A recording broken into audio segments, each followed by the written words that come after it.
Have you ever said something and immediately regretted it? Maybe a word slipped out, and you didn't realize its power until after it was said. What if I told you that the words you use every day have the potential to shape not just how others see you but how you see yourself? In today's video, I'm going to reveal 12 words that could be holding you back. Words that, without realizing it, might be undermining your confidence and well-being.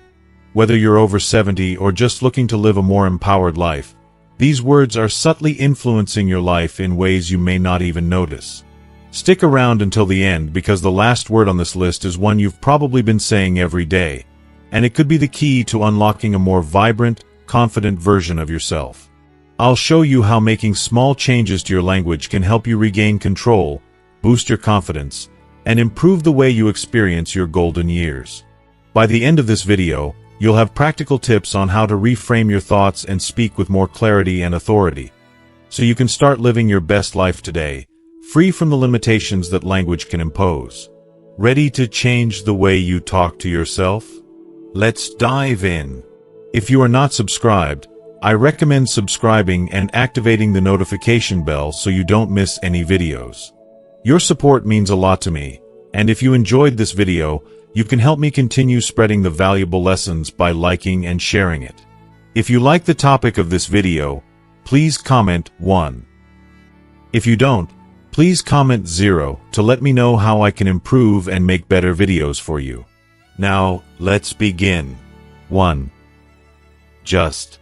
Let's talk about a word that may seem innocent, but in reality, it can be one of the most subtle yet soul-crushing forces in our vocabulary. Just. It's a seemingly harmless word, one that we toss into sentences without thinking. But oh, how it can chip away at our confidence, our voice, and ultimately, our self-worth. The truth is, just is a master manipulator.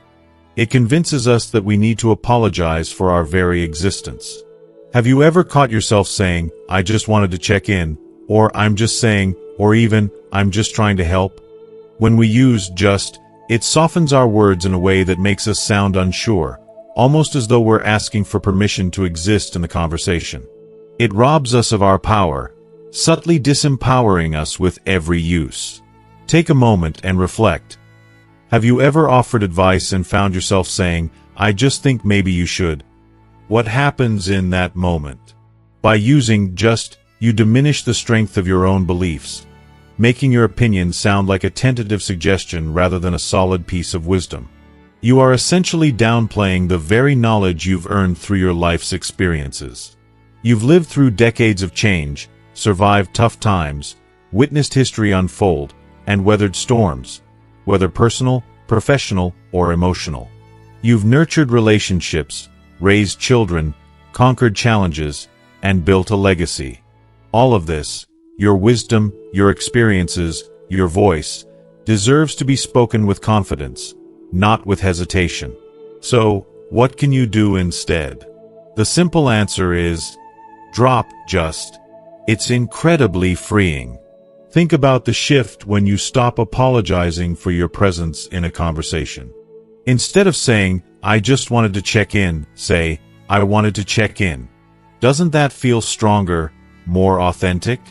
Instead of saying, "I'm just saying," own your words by saying, "This is what I believe." Yes, it might feel bold or unfamiliar at first, but trust me, it will feel empowering.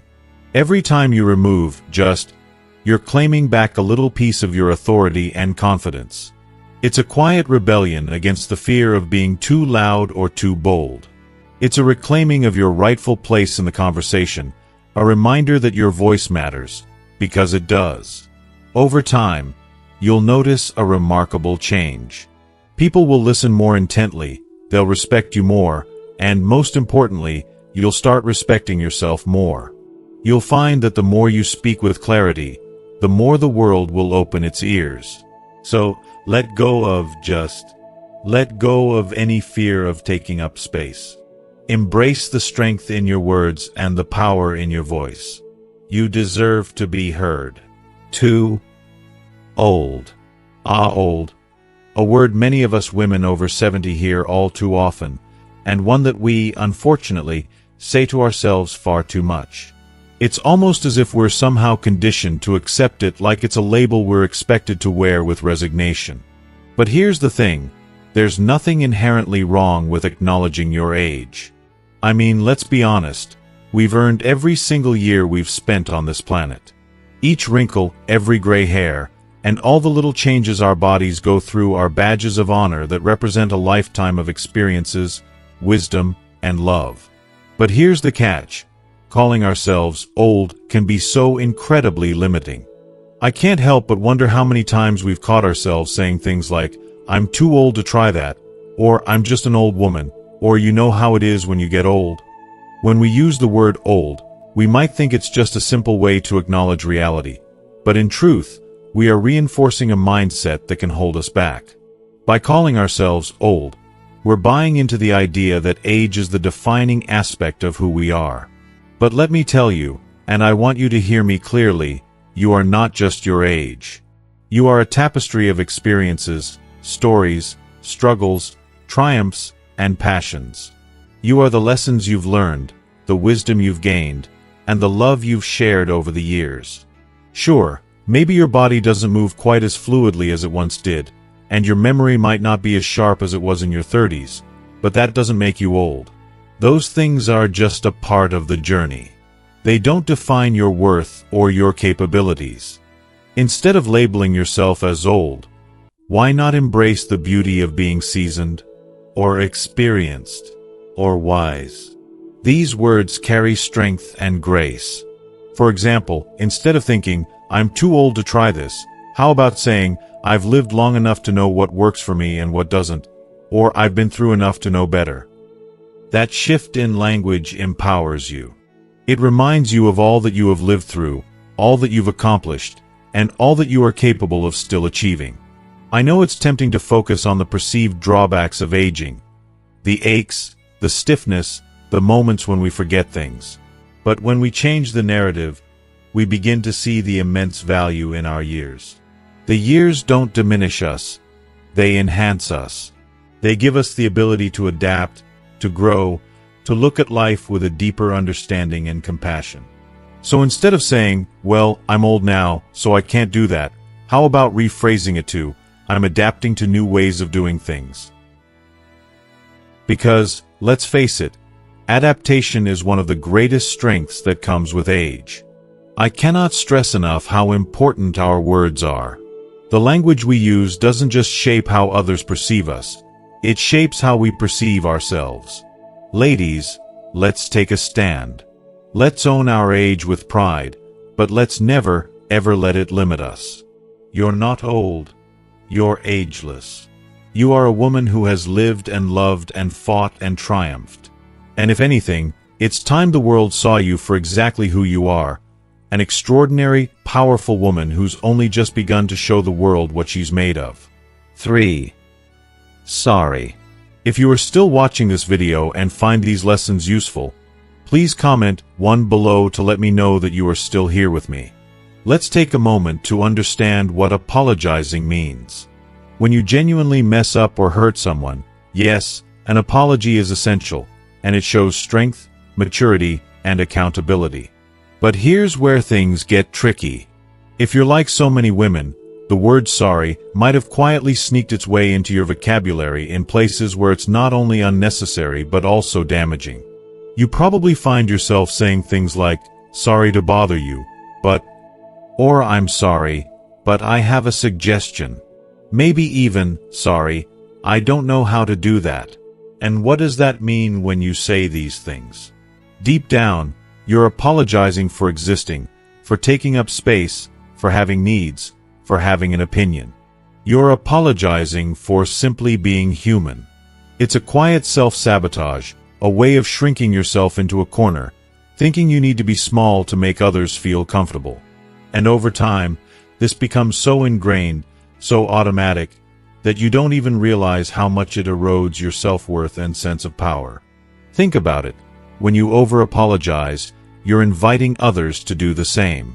You invite them to dismiss your voice, to take your presence for granted, to overlook your value. And what's worse is that you start to believe it yourself. You begin to feel like you're always in the wrong, like your needs or requests are a burden on others. I know how hard this can be to see, but this is the reality of what over-apologizing does to your inner strength.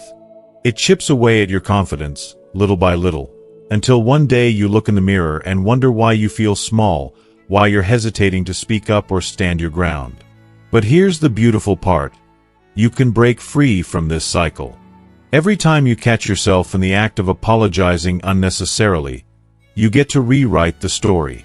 You can shift the narrative just like that. For instance, if you're running a few minutes behind, instead of shrinking into, "Sorry, I'm late," try saying, "Thank you for waiting." It's a subtle but profound change. You're no longer apologizing for your presence or your time.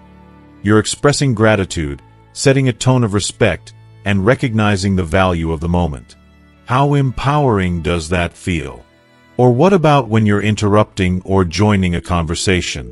Rather than starting with, "Sorry to interrupt," how about, "Excuse me, I have something to add"? It's confident, it's clear, and it doesn't apologize for your thoughts or opinions. You deserve to be heard. And here's a big one. You do not need to apologize for not knowing something. So often, we throw out a quick "Sorry, I don't know," thinking it somehow makes us less than. Instead, try, "That's interesting. I'd love to learn more." This turns the moment into an opportunity for growth, curiosity, and learning, rather than a reason to feel inferior. I know breaking this habit isn't easy, and it's going to take time and practice. But every time you catch yourself, every time you consciously choose to reframe that moment, you're building more confidence, more self-respect, and more authenticity. You're reclaiming your voice, and in doing so, you're teaching the people around you to do the same. This small act of speaking unapologetically has the power to ripple out, empowering everyone in your life to stand tall, to be proud of who they are, and to stop apologizing for being exactly who they are meant to be. So next time, skip the apology and remember, you are worth it. You deserve to be heard. You deserve to take up space. 4. Can't. The word can't. How often do we use it without fully grasping the heavy burden it places on our hearts and minds? We say it so casually, without truly thinking about the consequences. I can't learn that new technology. I can't travel like I used to. I can't start something new at my age. With each utterance, we lock ourselves behind a door we often haven't even tried to open. Can't isn't just a word, it's a mental cage, one we build ourselves. And the saddest part is we often don't even question whether it's true. Let's face it, certain things become harder as we age. Physical challenges, like aching joints or diminished stamina, can limit what we can do. But the word can't is far more than just a practical acknowledgement of physical reality. It's a mindset. It's an invitation to give up before we've even put in the effort. And when we do that, we are robbing ourselves of something precious. The possibility to try, to learn, to grow. Take a moment and think about the older adults who shy away from technology. So many women over 70 will say, "I can't figure out all that complicated stuff," when it comes to things like smartphones, video calls, or streaming services. It's like a blanket statement to close off any opportunity for joy or connection. But, oh, can you imagine what it could feel like to see the smiling faces of your grandchildren over a video chat? Or to click a button and hear a song you loved years ago, or watch a favorite movie without leaving your home? That joy is waiting, if only we choose to try. When we say can't, we are not just refusing to learn something new. We are denying ourselves moments that could bring happiness, fulfillment, and growth. And isn't that what life is all about, especially as we age? Finding new ways to connect, expand our horizons, and continue growing, no matter how old we are? Instead of resigning ourselves with "I can't," let's flip that script. Try, just once, to replace it with "I'll give it a shot" or "I'll figure it out." Just those small shifts in our mindset open up a world of possibility. Even if it feels overwhelming at first, even if you need help, Remember that you're far more likely to find solutions when you're coming from a place of curiosity and possibility rather than defeat and resignation. This isn't just about technology, either. It's about life. It's about looking at something new and saying, "This is unfamiliar, but I'm willing to try." It's about facing challenges and saying, "I haven't done that yet, but I'd love to learn." Think back to when you first learned to ride a bike, drive a car, or even cook a meal. At some point, you couldn't do those things either. But you kept going. Why should that stop now? The truth is, each skill we have today was once something we couldn't do. And life has been teaching us over and over that persistence, facing challenges, pushing through fear, and trying again and again, always pays off. So why should that end as we get older? There is no expiration date on growth. There is a limit to what we can still achieve. So let's throw out can't and replace it with I'm willing to try, because the possibilities are endless, and we deserve to explore them. 5. Should. The word should is more than just a simple word. It's an insidious little thief that sneaks into our daily lives and robs us of our peace and joy. It carries with it an overwhelming sense of guilt, a nagging weight that drags us down, often without us even realizing it. How many times a day do we say things like, "I should exercise more," "I should call my parents," or "I should have saved more money when I had the chance"? Each time we say it, we are subtly scolding ourselves, as if we are falling short in some way. It's as if we're constantly holding ourselves up to a set of unreachable, unrealistic standards, making us feel forever inadequate. When we use should, it's like we're constantly punishing ourselves for not being who we think we should be. We are caught in this cycle of guilt and unmet expectations, always chasing a version of ourselves that feels just out of reach. But the truth is, living with this burden isn't healthy, and it isn't kind to ourselves. Let go of the guilt. Let it dissolve into the air. It's heavy, it's toxic, and it only keeps you from embracing the present moment. Here's the key to setting yourself free. Instead of saying should, replace it with I choose to or I want to. This isn't just a small word swap. It's a complete shift in perspective. It's a shift from a place of obligation and self-criticism to a space of self-empowerment and joy. For instance, when you think, "I should exercise more," try saying, "I want to move my body because it feels good." Feel the difference. It's subtle but powerful. It's no longer about guilt. It's about honoring your body, about cherishing the act of movement as a gift to yourself. When you catch yourself thinking, "I should visit my children more often," flip it around. "I choose to visit my children because it brings me happiness." That tiny change transforms the act of visiting them from a burdensome duty to a heartfelt choice. And here's something that can truly shift your entire outlook on life. Let go of the should-haves of the past. The regrets, the "I should have saved more," the "I should have followed my passion," the "I should have taken that job." These thoughts will never serve you. They're simply ghosts, haunting your mind and keeping you from moving forward. The past is gone. It cannot be changed, no matter how much you wish it could be. But your future? That's wide open. It's yours to shape, to mold into the life you've always dreamed of. When you stop using should, you'll feel the heaviness start to lift from your shoulders. You'll realize you're not chained to some distant, impossible ideal of who you should be. Instead, you're free to be who you are right here, right now.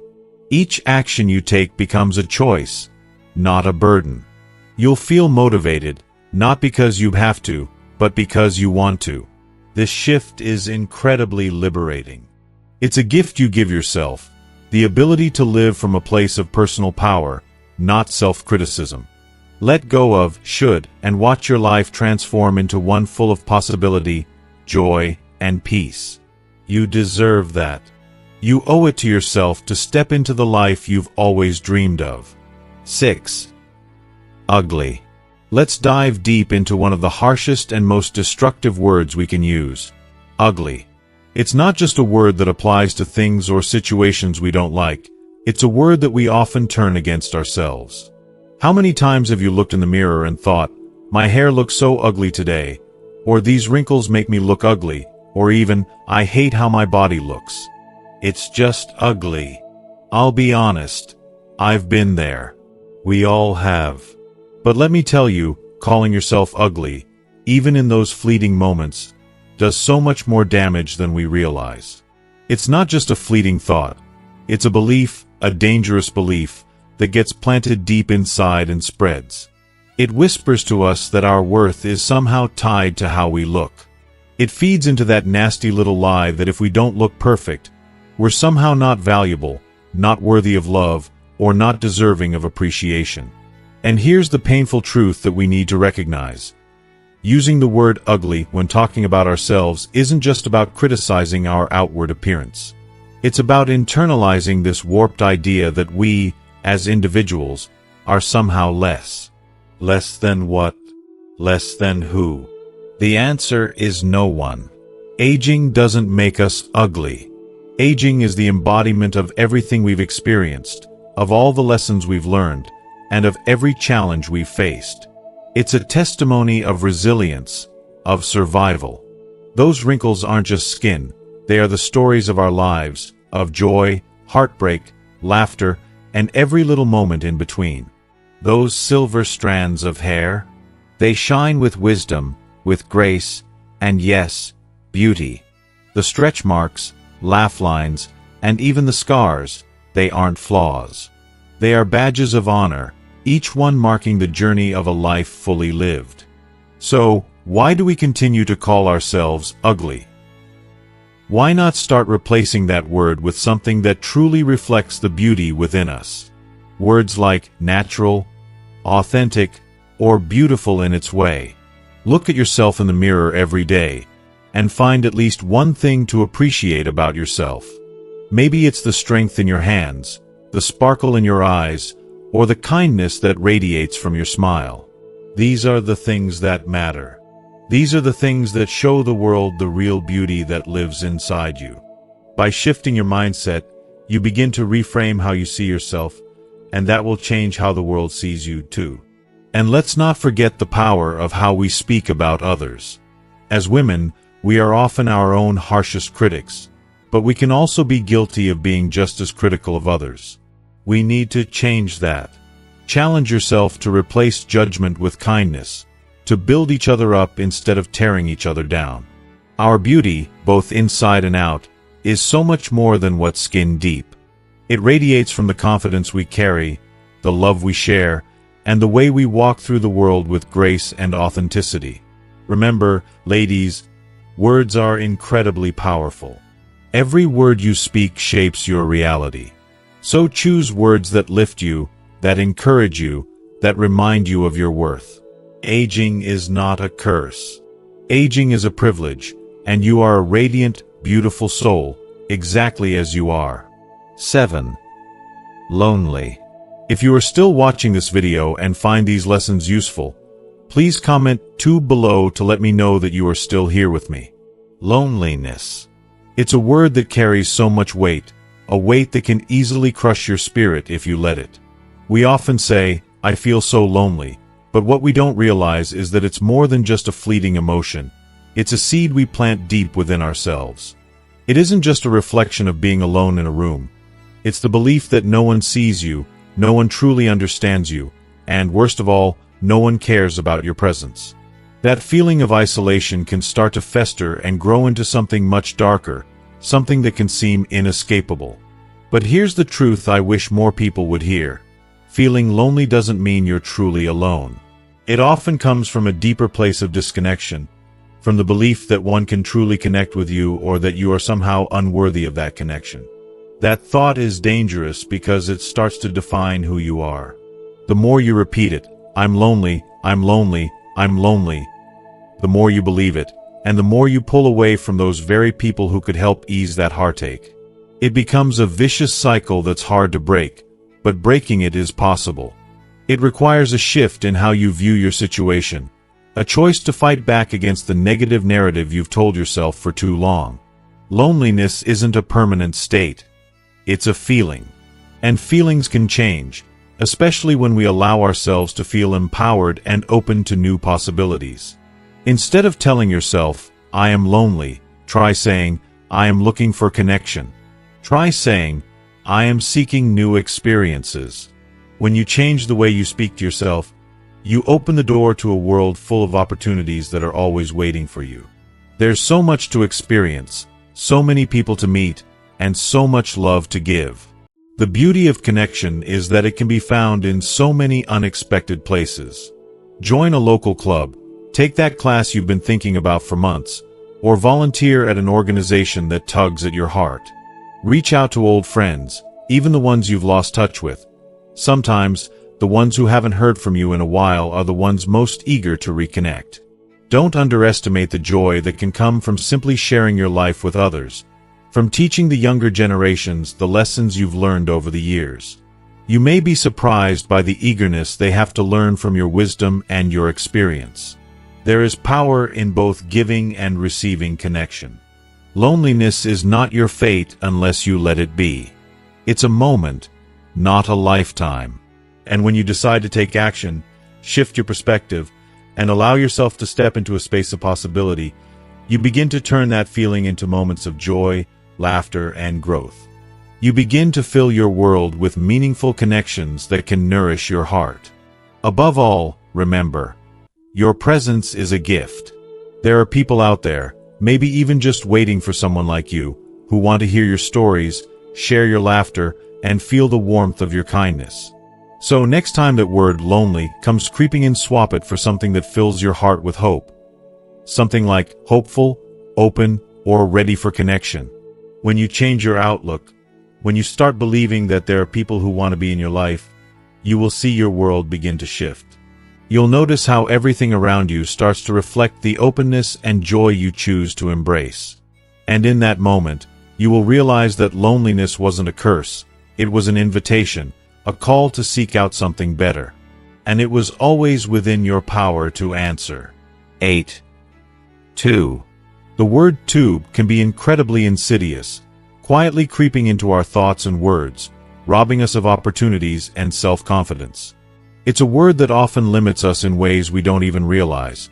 Like when we say, "I'm too old for that," or "I'm too tired to try." We often find ourselves surrendering to the belief that it's simply too late to pursue something we've always wanted to do or learn something new. And yet, this tiny word carries so much weight, so much power, that it can stop us in our tracks, creating walls where none should exist. But I truly believe that as long as we're breathing, there is no such thing as too late. Life has an endless well of possibilities, regardless of age or circumstance. So, why do we convince ourselves that we've somehow missed the boat? It's heartbreaking to think that we can limit our potential simply because we fall into the trap of saying, too old, too tired, too busy. But the truth is, your life is your timeline, and there's no expiration date on your dreams or aspirations. It's never too late to change, to grow, to start over, or to take a leap into the unknown. If you feel yourself starting to say too, take a step back and replace it with something more empowering. Instead of "I'm too old to try this," try thinking, "I might need to approach this differently, but I can do it." Instead of thinking, "It's too late for me to learn something new," remind yourself that life is a journey, and it's never too late to start a new chapter. When the word tube tries to take root, fight back with resilience and possibility. Find strength in the idea that you can always evolve. For example, if you find yourself saying, "I'm too old to exercise," think about how your body is changing and embrace that reality. Find the exercises that work for you now. They can be gentle, they can be modified, but they can still bring strength and vitality into your life. Instead of resigning yourself to loneliness by saying, "It's too late to make new friends," reframe it as an opportunity. I'm going to seek out communities and people who resonate with me. There are always paths to connection, growth, and fulfillment, no matter what stage of life you're in. The word too is nothing more than a self-imposed limitation. It tricks us into believing our possibilities have vanished, but that couldn't be further from the truth. Embrace curiosity, embrace possibility, and embrace the idea that it's never too late to live the life you dream of. You've got more to give, more to learn, and more to experience than you might believe. Don't let "too" hold you back. Your story is still unfolding, and the best chapters are yet to come. 9. Can't complain. The phrase, "I can't complain," is something we all use at one point or another, and it might seem like a harmless, polite response. On the surface, it gives the impression that you're someone who doesn't dwell on negativity, someone who can rise above challenges and handle life with grace. It might feel like you're protecting others from your burdens, a way to shield them from any worry. But when we take a moment to think about it, this phrase can be a subtle trap. How many times have you said, "I can't complain," when, deep down, you were feeling overwhelmed or struggling with something? Maybe you were afraid to burden others, afraid your issues weren't significant enough to deserve attention. I've certainly found myself caught in this cycle. There's something so deeply ingrained in us about keeping up appearances, about pretending everything is okay even when it's not. It's almost as if we've been conditioned to believe that our pain or struggle should be dismissed for fear of being a bother. But here's the truth. When we hide our emotions behind phrases like this, we shut down opportunities for real connection. We rob ourselves and others of the chance to truly understand and support one another. It's not about constantly airing your grievances, but it's also about not bottling up your emotions and pretending they don't exist. When someone asks how you're doing, there's nothing wrong with saying, "I'm doing well, but I've been feeling a little off lately," or "I'm managing, but I've had some tough days." These simple, honest phrases allow others in, creating space for empathy and real support. It's not a complaint, it's an invitation for someone to truly be there for you. But it's not just about hiding our struggles. The phrase, "I can't complain," can also unintentionally limit our joy. Have you ever felt hesitant to share a moment of happiness, perhaps fearing you might come across as boastful? I know I've been guilty of that. We often think that if we express our joy too loudly, we're somehow taking it away from others or showing off. But why? Why should we ever feel ashamed to celebrate the good things in our lives? Instead of holding back, let yourself say, "I'm grateful for where I am right now," or simply, "Things are going well, and I'm thankful for that." We all deserve to celebrate our wins, no matter how big or small. So, let's leave the phrase, "I can't complain," behind. Let's choose to be more authentic in our responses, more open about how we're feeling, and more willing to share the good and the bad. Life isn't just about surviving the tough times, it's about embracing all of it. The ups, the downs, and everything in between. And in doing so, we allow ourselves to be truly seen, heard, and supported in ways that go far beyond simple politeness. We give ourselves and others the permission to experience life in its fullest, most genuine form. 10. I used to be. I used to be. These three simple words carry a heavy weight. It's a phrase many of us utter when we look back on days long past, often with a sense of longing or quiet regret. It seems innocent enough at first, but it's far more than just a nostalgic reflection. It's a subtle way of telling ourselves that something, somehow, has been lost, something irretrievable, something that made us feel more alive, more capable, more like ourselves. We say things like, "I used to be so fit," "I used to be the life of the party," or "I used to have so much patience for these things." We unknowingly highlight the distance between who we were and who we are now, like comparing a younger version of ourselves to the present as if that younger self were somehow more worthy, more complete, more vibrant. But here's the truth. There's a tragic beauty in this kind of thinking. Yes, we change, but change is not a loss. It's growth. It's evolution. It's life itself. We evolve, and thank goodness for that. To stay the same is to deny the lessons, the triumphs, and even the mistakes that have molded us into who we are today. Life isn't about being frozen in one moment, one stage, one chapter. It's about moving forward with the wisdom that comes with time, the scars that remind us we've survived, and the deep understanding that this, who we are now, is just as beautiful, just as valuable, just as worthy of celebration. When we say, "I used to be," we're inadvertently holding up a magnifying glass to a version of ourselves that no longer fits into the reality of today. We're looking at a snapshot, a brief moment in time, and we're letting it define us. We forget that today is a masterpiece in itself. Instead of focusing on what we used to be, why not focus on who we've become? What if we shifted our thinking from longing for the past to celebrating the present? Instead of, "I used to be fit," how about "I'm staying active in ways that bring me joy right now"? Instead of, "I used to have energy for everything," why not say, "I'm investing my energy where it matters most to me"? And instead of, "I used to be so patient," let's say, "I've learned to prioritize my peace." How much more empowering would it feel to claim today, you of today, as a work in progress that is just as powerful, just as capable, just as valuable as who you once were? Every phase of life has its unique blessings and challenges. Each stage carries its own set of rewards and wisdom. And when we let go of who we used to be, we make room for the person we are becoming. A person who has seen it all, survived it all, and is still standing tall with newfound strength. We don't need to measure our worth in the past. Instead, we can choose to honor who we've become. The journey we've taken, the lessons we've learned, and the person we've grown into, these things are worth celebrating. Isn't it time we stop pining for a version of ourselves that no longer exists and start celebrating the incredible, resilient person we are today? You've earned that right. And you should stand tall in the here and now, with pride, without looking over your shoulder at who you once were. You are worthy exactly as you are. 11.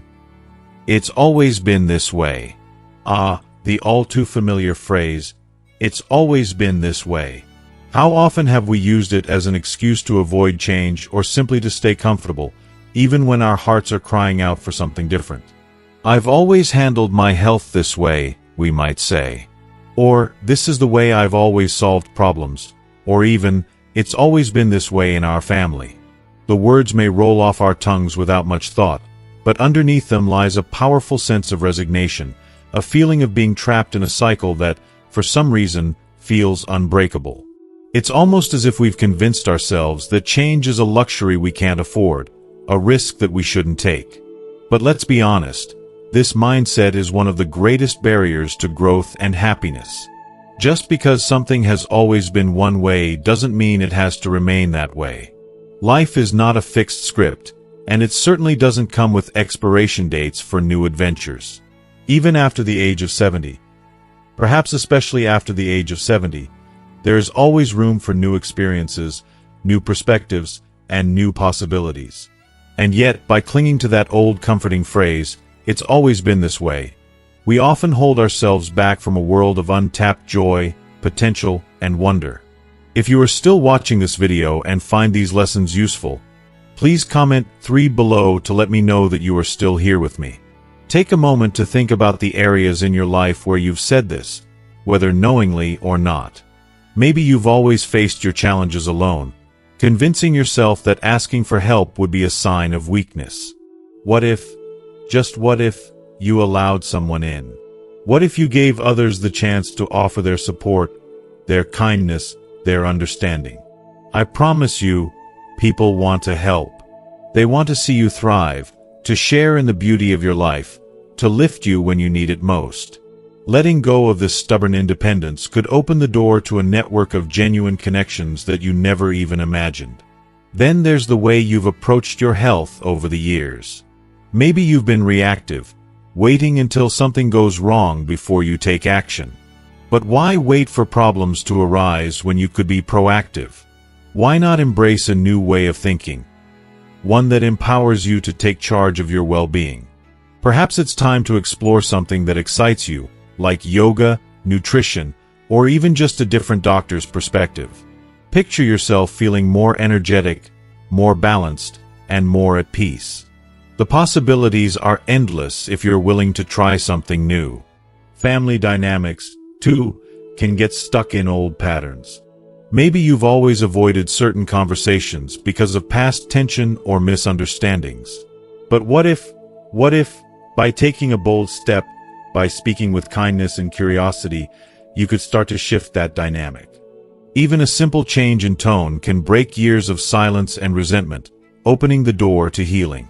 It might be uncomfortable at first, but the rewards could be extraordinary.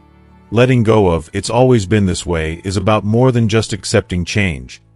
It's about permitting yourself to grow, evolve, and embrace a future that's brighter than anything you've ever known. Imagine the freedom in knowing that you can always learn, always explore, and always adapt. Your greatest chapters of life do not have to belong to the past. They can unfold in this very moment. When you shift from a mindset of "I'm stuck" to one of "what's next," you unlock endless opportunities. Whether it's acquiring a new skill, building a fresh connection, or simply rethinking an old routine, every small step forward brings a renewed sense of joy, purpose, and fulfillment. And here's the best part: when you challenge the status quo, you gain so much more than you lose. You gain the wisdom to choose what truly serves you. You gain the courage to live authentically. And most importantly, you gain the most precious thing of all: the belief that you are capable of creating the life you desire, no matter how long you've lived. So, why wait? Embrace the future with open arms, knowing that every day is a new chance to rewrite your story. 12. I'm fine. We've all been there, haven't we? That automatic response when someone asks how we're doing. I'm fine. It slips out so easily, almost instinctively, and before we even realize it, we've shielded ourselves from a conversation that could have helped us. How many times have we said "I'm fine," even when we're anything but? It's almost like a reflex, a quick defense mechanism, a way to protect ourselves from revealing too much. We wear that mask of fine to avoid the vulnerability that comes with opening up. But here's the truth. By saying "I'm fine," we're not just protecting ourselves from others.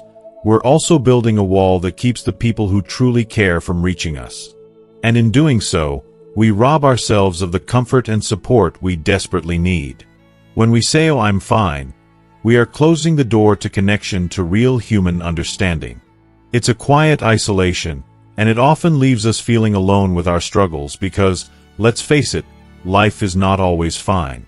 We all go through difficult times: grief, loneliness, health battles, or emotional turmoil. These things are real, and they deserve attention, not dismissal. The simple act of saying "I'm okay, but I've had better days," or "I'm managing, but it's been a tough week," allows us to let others in, to show that we're more than just a facade. It doesn't have to be a big, dramatic revelation. Even saying "I could use someone to talk to," or "I'm getting by, but I'm feeling overwhelmed," can make a world of difference. It doesn't burden anyone.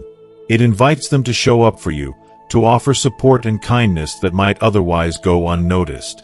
The truth is, being honest about our feelings opens the door for deeper connections.